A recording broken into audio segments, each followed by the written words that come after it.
It's my pleasure to give this lecture on fertility, longevity, and economic growth. If we look at the total fertility rate, which is the number of children that a woman can expect to have given the current birth rates over the cohorts, then we see that there has been a consistent fall in all countries of the world. Here is a selected set of countries where we observe that, for example, in the United States and in China, the total fertility rate was very high in the 1960s. In some other countries, it was lower, but in almost all of them, except Japan, it was above the so-called replacement rate of fertility, which is the rate that is necessary to keep the population stable in the long run without net immigration. Now, this is 2.1 children per woman. It's not exactly 2 because of child mortality. Not every child survives, and also not every woman survives into the childbearing ages. So the replacement rate of fertility is slightly above the rate of 2. So while the fertility rates have been quite high in the 1960s and 70s and so on, they decreased during the whole time period plotted here. And it has now reached levels far below the replacement rate in all of the countries considered here. So many of these countries are concerned with declining population growth or even negative population growth already, and they try to cope with that in similar ways, as we will discuss later on. One of the consequences of falling fertility rates and low fertility rates, persistently low fertility rates, is population aging. What we have here is the population pyramid of the world, taken from the website Our World in Data, so the source is mentioned below here. And we see that in the 1950s, so that's this blue pyramid here, this dark blue pyramid, the population pyramid of the world was really looking like a pyramid, right? It has had a small top and a broad base, but that has changed over the decades. So we see here the population pyramid in 1960, 1970, 1980, and so on. And basically, the relation between the base and the top decreased in a certain way. So the bottom became smaller and the top became larger. And we see here that in 2018, we have already many people living above the age of 65 years. So that would be the retirement age. While in the year 1950, this was only a very tiny part of the population, and it's expected to grow even further, the part of the population that is above 65 years and even above 80 years, which was a negligible part of the population in the population pyramid of the 1950s, but that's kind of increasing quite fast. And the consequence of this is basically that the relation of the people who are in working age, so that's between about 20 years and 65 years, to the rest of the population that is dependent, so this dependency ratio increases. So more and more people are dependent on a smaller and smaller workforce, and that leads to one of the main concerns that we have from an economic perspective when we talk about population aging, but we will discuss this later. The situation for Europe is even kind of more pronounced because we are already further, or we are among the forerunners in this aging process. So we see here that the population pyramid of the European Union in the year 2023 is already top heavy in a sense. So we have many people at the top, and the base is becoming smaller and smaller. We see here, when we think about the age of 65, that the baby boomer cohorts start retiring now. So we will see a huge outflow of workers from labor markets in the coming decade, basically, and much less inflow into the labor market, say at the age of 20. So this cohort is much smaller than the cohort here that is now starting to retire.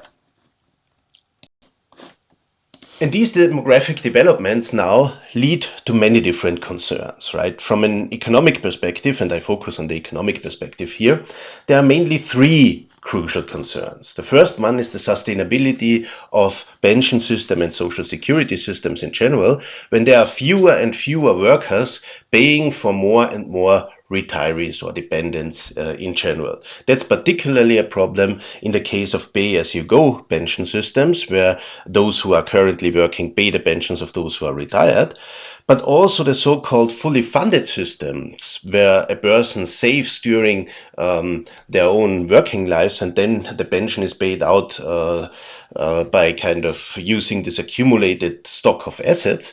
Also, they are susceptible to demographic changes because interest rates change, rate of return on assets change, and so on. And also, their own pensions need to take into account that they live longer.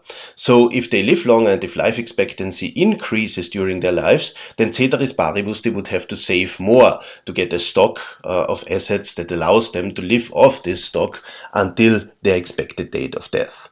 So, sustainability of pension systems and social security systems is one of the main concerns. The second one is that the productivity of an older workforce may be lower.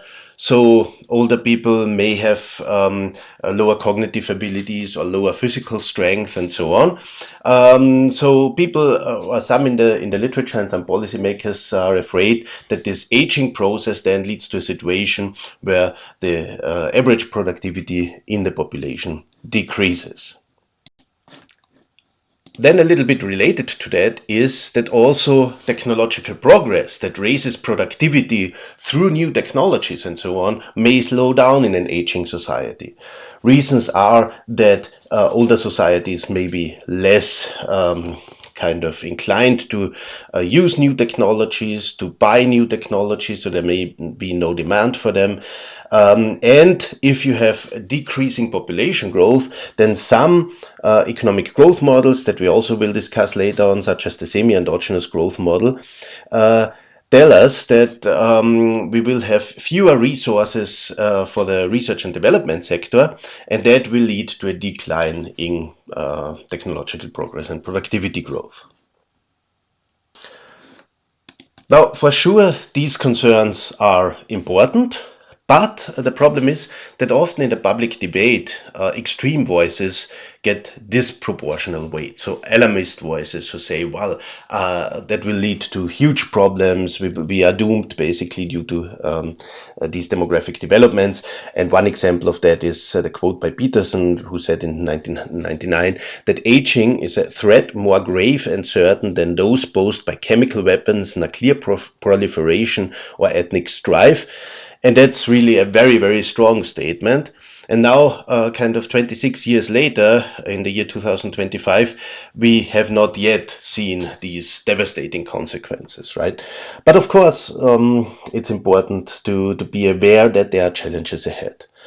Or, and as other examples, witness Twitter debates about this issue. So usually those who are moderate and say, yeah, well, there may be problems, but they may not be that large, or we may be able to cope with them if we enact these and that policies and so on.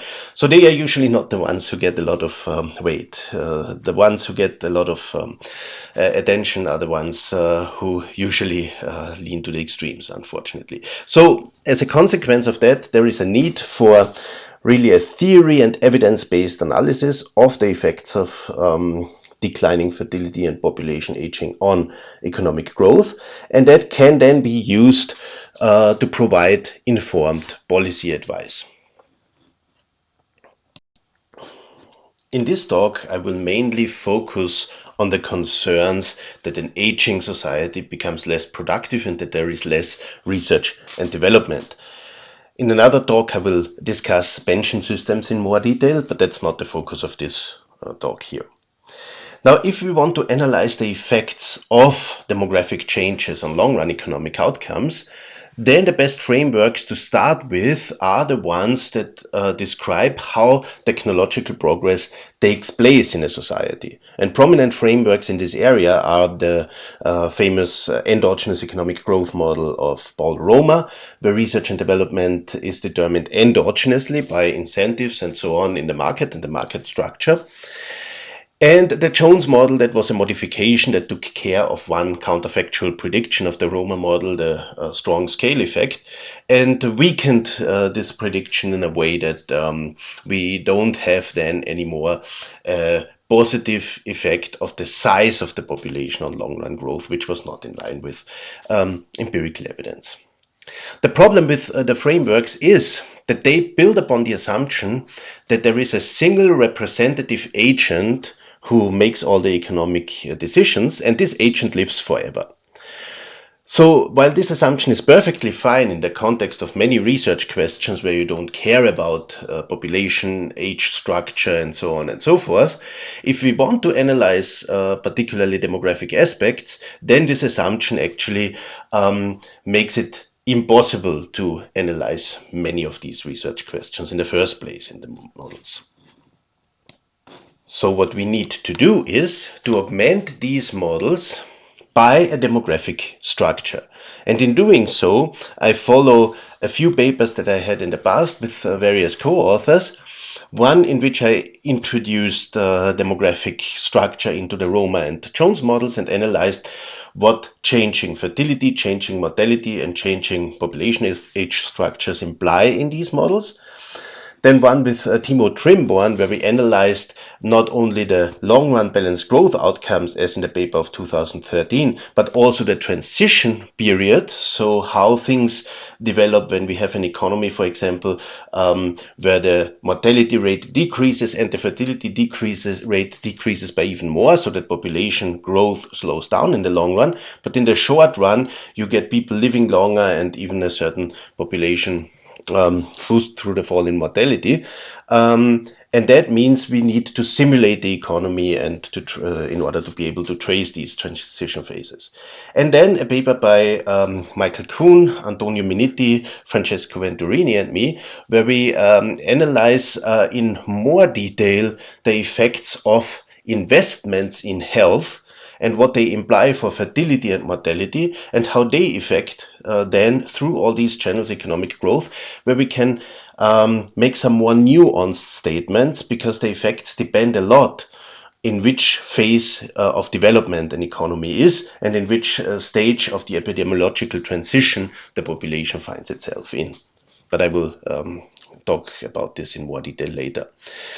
So the first thing that we have to do is to assume that individuals have a certain risk of death. That's the mortality rate mu, with which individuals die.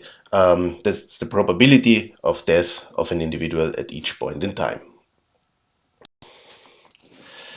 Now, the crucial point is that usually one assumes this rate to be constant and age independent, because then the model becomes tractable. One can solve the model analytically. If one assumes age-dependent mortality, the model is more realistic, but there is no chance to be able to solve it analytically anymore. So in this trade-off, we decide to use the simpler formulation that is not completely in line with the demographic developments that we have, but if we compare the outcomes of a decrease in the mortality rate in such a model and the decrease in the mortality rate that is age-specific, then the implications for long-run growth are not that different, right? So as a first step, this assumption that the mortality rate is constant is perhaps a reasonable one to make. Then we have a fertility rate, beta, so that's the rate with which individuals in this economy have children. So the economy is a single-sex economy. We don't distinguish between women and men. So that's just the amount of children that are born at each point in time. And then we have population growth being given as the difference between the birth rate and the mortality rate. If the mortality rate is greater, then population growth would be negative. If the birth rate is greater, population growth is positive. So that means also we abstract from net migration. And in this setting, we can then analyze the effects of demographic change by varying the birth rate and the mortality rate, which lead to changing population growth, but also to changes in the age structure of the population, depending on whether we change fertility. So if fertility increases, for example, the mean age of the population decreases. If fertility decreases, the opposite holds true. And in a setting where we don't have an age-dependent mortality rate, a change in the mortality rate would not change the age structure, because the mortality rate decreases or increases throughout all cohorts, and that would lead the mean age to be unchanged. In such a setting, there are in general two channels by which demographic change can affect economic growth in the long run. The first one is a demand-side channel, where demographic change impacts the consumption savings choice, and through then the accumulated stock of assets, the interest rate, which is the rate at which the profits of future projects are discounted. So therefore, the benefits of research and development that accrue in the future are discounted at a lower rate when the interest rate decreases. And that would lead to an incentive to invest more in research and development, and therefore would lead to a long-run economic growth effect. And the supply side channel is that demographic change has an impact on workforce growth and market size, and thus also on the incentives and also on the resources to perform research and development in the first place. The interesting point is that different channels are operative in whether you are in the Roma case or in the Jones case, depending on whether you have a strong or weak scale effect and so on. And also different channels are operative in the short to medium run. So for example, all channels operative in the Roma model are actually operative in the Jones case during the transition period. That is often forgotten when we talk about the differences in these two frameworks, that during the transition period, all kind of policies and so on can have growth effects in the Jones model as well, and the transition periods can last quite a long time. So therefore, it's often empirically impossible to distinguish between these two, between whether we are in the transition phase of the Jones model or in the long-run balanced growth path of the Roma model. So what do we have on the demand side? In these models, individuals who are born at time t0, they maximize their discounted expected lifetime utility. And we assume here that utility is generated by consumption according to a concave utility function that we assume is logarithmic. So as consumption increases, utility of an individual increases, but with diminishing marginal utility. So the higher consumption is, the less is the additional effect of another 1 unit increase in consumption. Then we do not only consume in one period, but throughout the life cycle. So the lifetime utility would be the integral over all instantaneous utilities from time 0, when the individual is born, up to infinity, because in principle a person who has a constant risk of death could live indefinitely. But we discount the whole thing here with the discount rate, so that's the pure rate of time preference or impatience, and the mortality rate, because an individual who faces the risk of death is less likely to postpone consumption into the future as an individual who does not face the risk of death. So that's what mortality implies for individual consumption. Lifetime utility is maximized subject to the budget constraint, the flow budget constraint, that tells us that assets, the time derivative of assets, so that's the change in assets, is a positive function of total income, where we have asset income being the first term and labor income, the wages, being the second term, and consumption expenditures. So if consumption expenditures are higher than total income, we would dissave, meaning that assets decrease, which is the time derivative of assets would be negative. By contrast, if our income is higher than consumption expenditures, we would accumulate assets, we would save, the time derivative of assets is positive. And then what we have here is the mortality rate shows up as in asset income, so it augments the interest rate, and that is due to the assumption that is usually made in these frameworks that people save in the form of annuities. So they insure themselves perfectly against the risk of death. And then this life insurance company redistributes the wealth of those who died among those who survived. If one carries out dynamic optimization, and if you're interested in how this works, I have a separate lecture series on dynamic optimization, so you can check this out. You would get the individual Euler equation. In this case, it looks like this one here. So we have the time derivative of consumption divided by the level of consumption, which is nothing else than consumption growth. So the change in consumption divided by the level, that's consumption growth on the left-hand side. And on the right-hand side, we have the interest rate and the time preference rate. So what it means is that if the interest rate is higher than the time preference rate, in other words, if the financial markets overcompensate individuals for their impatience, they would have consumption growth. So that would be positive, consumption growth would be positive, and positive consumption growth means postponing consumption to the future or saving. So you consume less today and more in the future, and saving would be the optimal choice if the interest rate is higher than your impatience. So it's very intuitive. And by contrast, if the rate of impatience was higher than the interest rate, then financial markets would not be able to compensate individuals for their impatience. So what would individuals optimally do then? They would consume a lot today and less in the future. So we will actually see consumption declining. So the time derivative here, the growth rate would be negative. That means people consume a lot today and less in the future. So basically they dissave. The story, however, does not stop here if we have a demographic structure. So in the standard model with a representative agent, we would be done by deriving the consumption Euler equation, and together with the flow budget constraint, they would determine the demand side of the economy.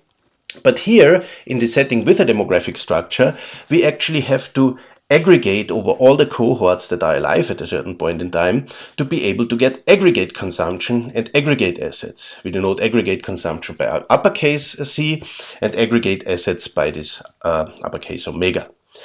So it means we have to aggregate over all cohorts the consumption of the cohort born at time t0 at time t multiplied by the size of the cohort born at time t0 at time t and integrated over all cohorts that are alive at time t, which is integrating from minus infinity up to the current date t. And the same has to be done for assets. Assets multiplied by a cohort size and integrated over all cohorts that are alive. And the result of this exercise is the aggregate law of motion for consumption, or the so-called aggregate Euler equation, and the aggregate law of motion for assets. What we see here is that the aggregate Euler equation includes the individual Euler equation. So the first R minus rho times C, that would be the individual Euler equation. But then we also have the population growth rate N here showing up with a positive sign. And intuitively that's clear. If the population grows and the new members of the population, they also consume, then this increases aggregate consumption growth as compared to individual consumption growth, because population growth is not part of individual consumption growth. So that explains the appearance of N here. And then we have the second term here, that's the so-called generational turnover correction term, which captures the fact that at each point in time, a fraction of the population dies. And this fraction of the population is older, and they are replaced by newborns. Now, since older people die, and if you are older, you have had time to accumulate assets, and therefore you have higher consumption because your asset income is higher. That means people die with a higher consumption level and are replaced by newborns without assets and a lower consumption level. So that means that the continuously ongoing process of replacing older cohorts with high consumption levels by newborns with lower consumption levels slows down aggregate consumption expenditure growth as compared to individual consumption expenditure growth. Therefore, the term is negative here. And we see in the aggregate Euler equation, demographic change appears here via the population growth rate, here via the fertility rate, and here via the mortality rate. In aggregate assets, demographic change does not appear directly, because if we integrate over the flow budget constraint, then actually the mortality rate integrates out. So that what we had here, the mortality rate mu times assets, that is not present here anymore. And the reason is you integrate over all cohorts that are alive at a certain point in time. So the redistribution of the life insurance company between different cohorts doesn't matter anymore. It gets integrated out because you integrate over all cohorts that are alive anyway. And now we can analyze the demand side influence of demographic change by changing the fertility rate and the mortality rate, and thereby also changing the population growth rate. And we can then look at the impact that this has coming from the demand side.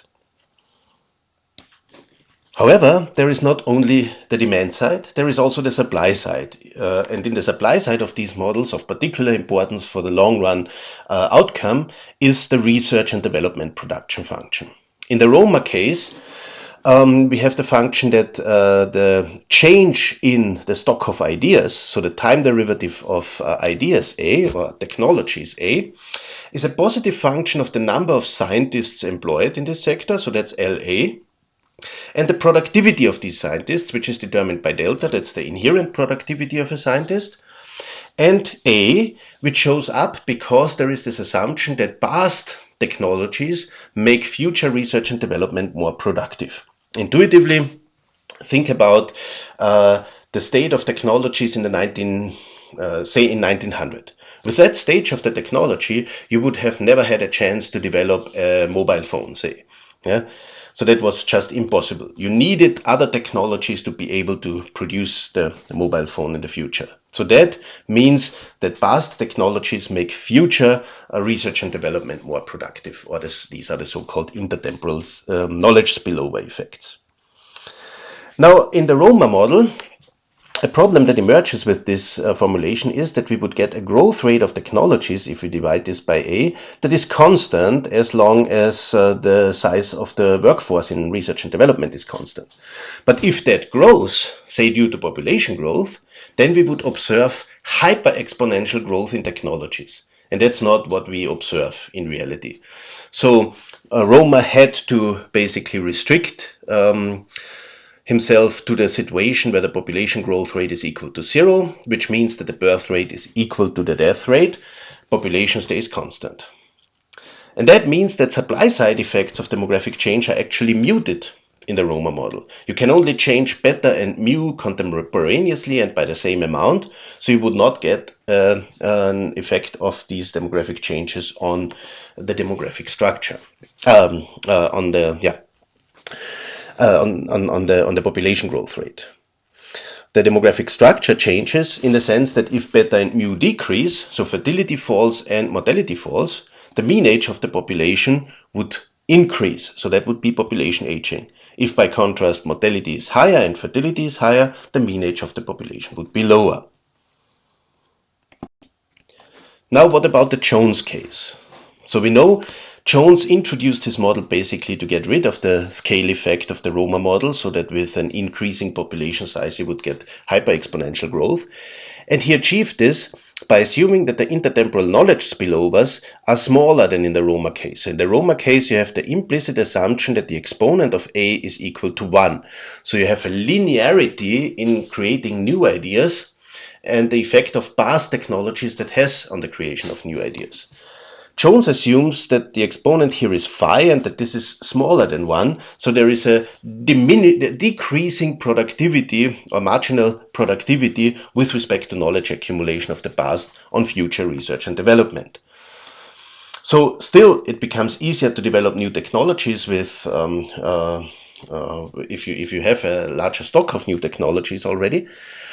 But it becomes more and more difficult to sustain a constant growth rate of technologies with the same number of workers. So what you see here is that if you divide this expression by A, you would get on the right hand side an expression delta times LA to the power of lambda, and then divide it by A to the power of 1 minus phi, which is positive. So as A accumulates, it becomes more and more difficult to develop new technologies. Ceteris paribus, so the growth rate of technologies would converge to 0 in the long run, as long as the population size and the workforce in research and development did not grow. But therefore, Jones allows growth in the workforce, which implies growth in the number of scientists as well, by assuming that n is positive, and in our case this would mean that the birth rate exceeds the death rate. So in this case, supply side and demand side effects would be present, but the demand side effects would only matter during the transition period.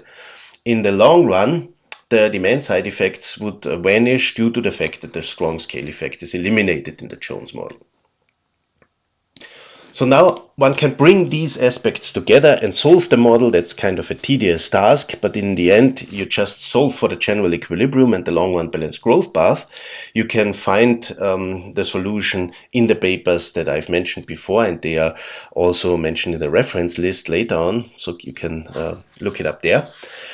If you're interested in how the computations run, but the central results are that in the Roma model, you would have that an increase in life expectancy or population aging in that sense, because the fertility rate and mortality rate both decrease, that would lead to more saving. People live longer, so the generational turnover correction term is smaller, aggregate consumption expenditure growth is higher, and their asset stock is higher. That puts downward pressure on the interest rate, which in turn then raises the incentives to carry out research and development projects, because these projects lead to successes in the future. So the benefits of the research and development projects accrue in the future, and they are discounted with the interest rate R. If the interest rate decreases, then the net present value of these projects increases, so it becomes more worthwhile to invest in them. And that basically increases technological progress and economic growth in the long run of the Roma model. What about the Jones model? In the Jones model, we can change mortality and fertility separately of each other. And what we would see is that decreasing the mortality rate, which is increasing life expectancy, would lead to faster population growth. Therefore, we would have a faster growth rate in the number of scientists, and therefore more economic growth or faster economic growth in the long run. By contrast, if we let the fertility rate fall, population growth slows down. We would have less growth in the number of scientists, so therefore by the supply side effect, technological progress and economic growth would slow down. Now in the long run, there is no demand side influence, but over the transition period we can get such effects. And here what we did in a paper with Timo Trimborn is to simulate a decrease in fertility and a decrease in mortality to the extent that we observed it from the mid-20th century to the end 20th century in the US, where the mortality rate decreased, but the fertility rate decreased by more than the mortality rate. So basically you would see a slowdown of population growth, but an increase in life expectancy. Now the crucial point is that the increase in life expectancy has initially the same effect as in the Roma model. So it leads to more saving, you get a decrease in the interest rate, you get more incentives to carry out R&D. But the fall in fertility, that leads to negative supply side effects, particularly in the long run on technological progress. So these two forces fight against each other, if you will. And of course, in the long run, the fertility effect prevails in these kind of models, because in the long run, only the supply side effect prevails in the Jones framework. But in the short to medium run, the mortality effect dominates. So the positive effect on economic growth dominates. And this can last for quite a long time. So what we see here in this picture is from the simulations of the paper with Timo Trimborn. We had an economy that was growing along the balanced growth path with a growth rate of per capita GDP of a little bit more than 1.45%, which conformed to the experience of the United States. And at that time, and we then increased or decreased the mortality rate and decreased the fertility rate, such that the economy without demographic changes would just have grown at this old rate. But the economy with the demographic changes grows at the rate that is illustrated here with the blue solid line. So the growth rate increases initially, and this increase is exactly the effect that I've described previously. People live longer, save more, there is a downward pressure on the interest rate, R&D projects pay off more, you get a higher net present value of R&D projects, more is invested in R&D, more people work in the research and development sector, and economic growth increases. But then immediately the population growth rate slows down, because we assume that fertility falls by more than mortality decreases. And that means population growth slows down, and therefore the growth rate in the number of scientists slows down. But it takes until the year 20 in our simulations with realistic parameter values until the growth rate of the economy with demographic change becomes smaller than the growth rate of the economy without demographic change. And that's the growth rates. So then you can imagine that the levels of GDP, per capita GDP, would be higher in the economy with demographic change than in the economy without demographic change for even much longer. If I remember correctly, in our case, it was about 35 years.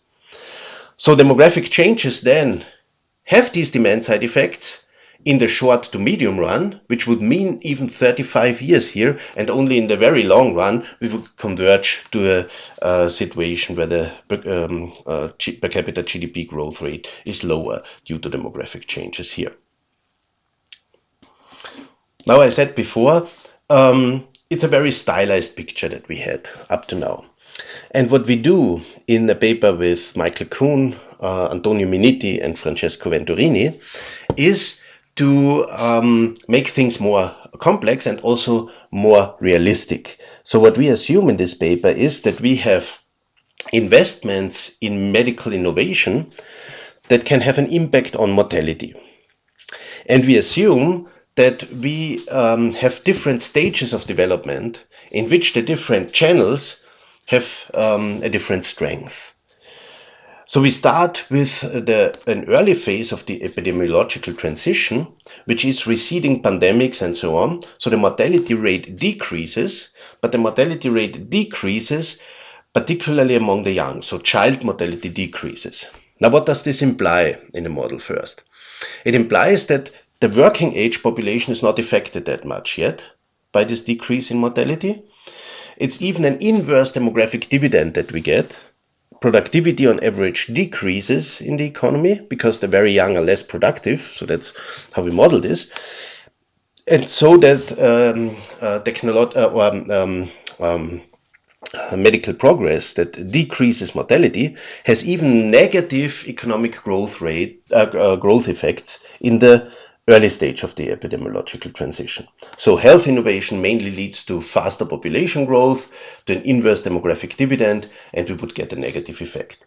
That's consistent with findings of Acemoglu and Johnson in their famous paper where they show a negative causal effect of health on economic growth. But that's only in the sample with countries that are at the early stage of development. If we are in the intermediate stage of development, so in the intermediate stage of the epidemiological transition, which is the third stage basically according to Omran, we would observe progress against cardiovascular diseases. So we would have that mortality decreases, particularly in the working age population. So at that point, health would have a strong effect on the labor force, and this would lead to a boost in economic growth. So in intermediate stages of development, in intermediate stages of the epidemiological transition, we would observe a positive effect of medical innovation on economic growth. And then in late stages of the epidemiological transition, when we make progress against cancer, Alzheimer's and so on, which are diseases that affect mainly older people who are not perhaps any more active on the labor market, then the effects of health investments and declining mortality on economic growth become weaker again, and perhaps even negative, because also the health interventions become more expensive. It's comparatively easier to save lives when we fight against cardiovascular diseases, and if you if you are able to avert a death due to a cardiovascular event, then usually remaining life expectancy increases by a lot. But if you fight against cancer and you are able to prevent one cancer in a person who is, say, 70 years old, then this person may die a few years later because of another illness. And in addition, fighting cancer is much more expensive than fighting cardiovascular diseases. So therefore it's reasonable to expect such a hump-shaped effect of declining mortality and of increasing health investments on economic growth. Negative in early periods, positive in intermediate periods, and less than in the intermediate periods, perhaps even again negative in later stages of development. So that is what the theory would tell us. But what about empirical results? So what we see here is the effect of medical innovation on economic growth, the cross-country variation of that, where we see that if longevity is still low, so in early phases of the epidemiological transition or in early phases of development, we would see that the long-run elasticity of health investments actually is negative. In intermediate stages, with a longevity from 44.4 years to 63.4 years, the effect becomes positive and significant here. So that would mean we see a positive effect of health investment on economic growth in this sample. And then if life expectancy is already very high, this effect decreases again. Here it becomes insignificant, but one could easily imagine that it even becomes negative. So we can take stock here. We would have on average a positive growth effect of rising life expectancy or falling mortality, a negative growth effect of falling fertility. The positive growth effects of the falling mortality or rising life expectancy would compensate for the falling fertility effects in the Jones model for quite a long time. But at some point, the long run effects kick in, and then the economic growth rate would decrease in this case. So the framework provides an explanation for the empirical finding that on average, health investments and increasing life expectancy and so on have positive effects on economic growth as such. But as we've seen, we need to take care of nonlinearities in the whole relationship. And one thing is particularly troubling still, and that is that the negative growth effect of falling fertility is actually not yet in line with the empirical evidence that we have. If we look across countries, then we rather see that countries with a lower fertility rate grow faster than countries with a high fertility rate. And now I will move on to try to explain with a different stylized framework why this could be the case. And the basic idea behind it goes back to some papers, or is based on some papers by Strulik and co-authors and Blum and co-authors, is that it is not raw labor that determines technological progress in the production function approach. So we cannot send uneducated people into the research and development sector and expect huge scientific breakthroughs. Instead, you need a lot of education. You need years and years of university attendance and so on, such that people could work as scientists. So this thing that raw labor determines economic growth and that population growth changes have effects on economic growth through this channel is quite, not quite satisfying in some sense. What actually matters is human capital. So the education of the workforce, the education particularly of the scientists. So what we do in this case is now we endogenize fertility and education decisions, and we show that an increase in fertility leads actually causally to a decrease in education and vice versa, so that we can have a quality-quantity trade-off effect where education can compensate for falling fertility to some extent when it comes to long-run economic growth. We start this by describing the objective function where individuals maximize utility, but now utility is not only generated by consumption according to a concave function, so the log here, but also through the number of children and education for each child. And if you ask parents what they care for, then educating the children is usually a very high priority, right? So we have here eta is the weight of the number of children in parental utility, and gamma is the weight of education in parental utility. The second term here is consumption in the second period of life. We assume an overlapping generation structure where people live for two periods, adulthood and through retirement. And in retirement, they don't have labor income, so they have to save for retirement during the adult period. As a saving, what they save in the first period is carried over to the second period, multiplied with the interest payments, and individuals discount the future with a discount factor beta. The budget constraint in turn tells us that households consume, save, and pay for education of their children, and they do this with their income. Income is the wage rate multiplied by the human capital that they supply, and we have to multiply this by the time that households supply on the labor market. If they have no children, if they supply their full amount of time on the labor market, we would have WTHD on the left-hand side. But since caring for children requires time, we have here the time cost of children. So we subtract from 1 the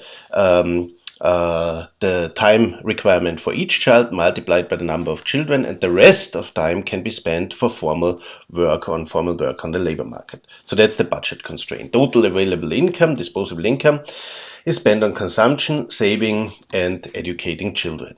And when we solve the utility maximization problem, you can solve this in a straightforward way, making use of the procedure of Lagrange, the method of Lagrange. Then you would get a fertility rate and education investments that depend on parameters, so they are endogenized. And we would see that particularly fertility depends positively on the weight of the number of children in the utility function, but negatively on the weight of education. And for education, it's exactly the opposite. So education depends positively on the weight of education and negatively on the weight of fertility. And that's exactly the quality-quantity trade-off that we observe in the family economics literature and also in empirical analysis and in the unified growth theory. So we have that if people prefer to have more children, they according to the budget constraint, they would have to restrict the resources that they invest in the education of each child. So if fertility increases, education goes down. By contrast, if parents value education more, then education would go up, but fertility would go down. So we have a quality-quantity trade-off. And then you can put this into a Jones type of growth model and derive the long-run equilibrium, so everything else would remain unchanged as compared to the standard Jones model. But in the end, what you would have is that the growth rate of technologies would be a function of parameters that includes the parameters that determine the fertility rate and education. And here we have both the rate of technological progress, which is also the rate of per capita GDP growth, and the rate of population growth. And what we see here is that now a stronger preference for children, which means that eta goes up, would increase population growth, but at the same time decrease economic growth and technological progress. And we see that a stronger preference for education, so a higher gamma, would decrease the population growth rate, but increase the economic growth rate. So the quality-quantity trade-off at the family level ensures that at the aggregate level we have an inverse relationship between economic growth and population growth. So that's the central result of this semi-endogenous growth model with a more realistic demographic structure and with a quality-quantity trade-off effect that is endogenous, that falling fertility and increasing education investments have positive effects on economic growth. So there is an inverse relationship between economic growth and per capita GDP growth and technological progress. So the implications of this framework fit to the empirical observations across countries, that those countries where the fertility rate is lower grow faster on average. And it also fits to the observation that countries where there is more investment in education grow faster. And also the implications of this model hold for negative population growth, which you cannot analyze in the standard framework. So therefore we can come to the overall summary and policy recommendations. We have seen that demographic changes have different impacts on economic outcomes through various channels, but some of these channels are generally positive and some are even compensatory mechanisms for the decline in fertility. So if the fertility rate declines, education tends to increase, and the increase in education tends to lead to a positive effect on economic growth that compensates for the negative direct effect of the fall in fertility. So overall, perhaps we don't need to have an alarmistic view about the economic impacts of demographic changes. Of course, in this whole setting, wise policy making is important, so policymakers can also play a crucial role in mitigating negative effects of demographic change. There, education is one of the most important aspects. So if countries invest wisely in education, they can compensate the fall in fertility to a large extent. So think about the situation where people are afraid of having less innovation in the future because of falling fertility. Then we can think that, or we can observe that in many countries of the world, the fraction of the population that works actually as scientists is almost negligibly small, right? So even in the countries that invest a lot in research and development, the fraction of the population that works in the science as scientists and engineers and so on is small. The number of scientists, or the fraction of scientists, for example, in Israel, a country that invests much more in research and development than any other country, is 1%. So 99% do not yet work in this area. So if we are afraid of population decline, we could actually compensate this population decline for a very long time to come by just making sure that the larger fraction of the population becomes scientists. So to educate them well, to train them well, to make sure that the workforce as such, that there is high participation in the workforce, for example. And that's what policymakers could try to foster to some extent. Retirement policies could also play an important role in mitigating the effects of demographic changes on the size of the workforce. So if people live longer, they could also work longer, provided that they are healthy. So investing in population health, particularly in old age, is also very important. And also increasing female labor force participation, for example, which happens to some degree, even automatically, when fertility rates decrease. So all of that shows that perhaps these fears that we are very afraid of the negative effects of demographic change are overblown, and that we have also many policy levers where we can intervene. And of particular importance is technological progress, so investments in basic research, in science, technology, in diffusion of technologies and so on. That's also a very important aspect to counter the possibly negative effects of demographic change. So therefore, thank you very much for your attention. You see here a link to my website and to my lecture casts. And as promised before, you also have here a slide that contains the papers that I've cited in this talk. Thank you very much for your attention.